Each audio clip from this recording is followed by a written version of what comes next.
បាទជំរាបសួរបងប្អូនទាំងអស់គ្នាថ្ងៃនេះមកចេញវីដេអូមួយទាក់ទងជាមួយនឹងឡាន DCL 300ឡានគាត់នេះគឺមានបញ្ហាជីកកាត់ទឹកបើនិយាយថាជីកកាត់ទឹកបន្តិចបន្តួចយើងមិនបាច់ថាទឹកលិចទៅទេទឹកលិចទឹកបន្តិចបន្តួចយើងជីកកាត់ទៅគាត់ណាទឹកសាយមកបន្លប់តែពីនេះណាអញ្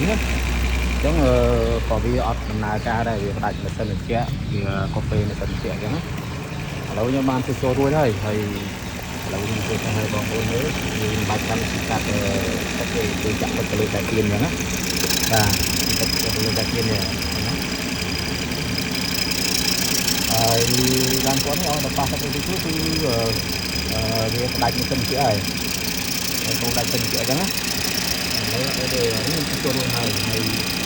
ញថាយើងចាក់ទឹកមើលអញ្ចឹងណាក៏វាអត់ដាច់ដែរទៅវានៅក្នុងការដំណើរដល់ទៅចូលទឹកចូលដូចនេះស្ដាងវាមានលាន់តូមនៅនេះវាលាន់ទៅទៅលាន់ទៅទៀតហើយវាអត់អូតូផ្ដាច់ទេខ្ញុំហៅថាដំណើរមកណាទៅជួទឹកទៅនេះមិនថា300 Highlander AX 330ពីណាអីហ្នឹងពួកហ្នឹងគឺ